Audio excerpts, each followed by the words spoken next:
நீங்கள் ஒரு நிறுவனத்தில் வேலை பார்க்குறீங்க, உங்களுக்கு ஒரு ப்ரொமோஷன் வரப்போகுது, கூடவே நிறைய காம்படிட்டர்ஸ் உங்களுக்கு இருக்காங்க அப்படின்னா, நீங்கள் இந்த கனி செஞ்ச தவிர செஞ்சிடாதீங்க. செஞ்சிட்டிங்கன்னா உங்களுக்கான ப்ரொமோஷன் தள்ளி போகிறதுக்கான வாய்ப்பு அதிகமாக இருக்குது. மணி, கனி அப்படின்னு 2 நடத்துனர்கள் ஒரே பணிமனையில் ஒரே நேரத்தில் தான் வேலைக்கு சேர்ந்தாங்க. 2 பேருமே ஒருத்தருக்கு ஒருத்தர் சலைச்சவங்க கிடையாது, சரியான திறமைசாலிகள். நல்லா அவங்களோட உழைப்பை செலுத்தி வேலை பார்த்துட்டு வந்துட்டு இருந்தாங்க.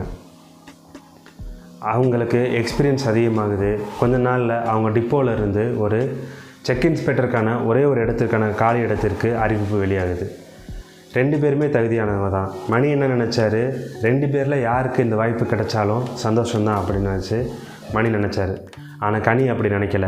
மணிக்கு ஏதாவது ஒரு ரிமார்க்ஸ் வாங்கி வச்சுட்டு தனக்கு தான் அந்த வேலை கிடைக்கணும் அப்படின்னு சொல்லிட்டு அவர் ஏதாவது வீழ்த்தணும் அப்படின்னு சொல்லி யோசனை பண்ணிகிட்டு இருந்தார்.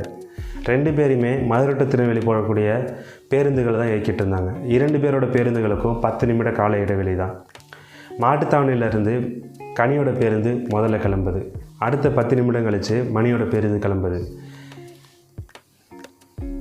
கனி என்ன பண்ணாருன்னா, அடுத்த ஸ்டாப்பான மண்டல நகரில் 8 நிமிடம் வரைக்கும் காத்திருக்காரு, மணியோட பேருந்து வர வரைக்கும். இவர் ஆட்களை எல்லாம் பொறுமையாக நின்று ஒவ்வொரு ஸ்டாப்லையும் நிறுத்தி ஏற்றிட்டு போகிறாரு. பின்னாடி வர மணிக்கு பஸ்ஸில் யாருமே ஏறலை. ஆனால் மணி அதை பற்றி கவலைப்படலை. கனி எப்படியாவது இவனுக்கு இன்றைக்கி யாருமே ஏறக்கூடாது, இவனுக்கு கண்டிப்பாக ரிமார்க்ஸ் வாங்கணுங்கிறதுலே குறியாக இருந்தார்.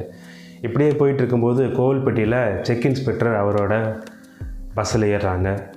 கனியும் பார்க்குறாரு, எல்லாமே கரெக்டாக தான் இருக்குன்னு நினச்சிட்ருக்கல. உள்ள ஒரு பயணி டிக்கெட் எடுக்கலை. செக் இன்ஸ்பெக்டர் அதை நோட் பண்ணுறாங்க.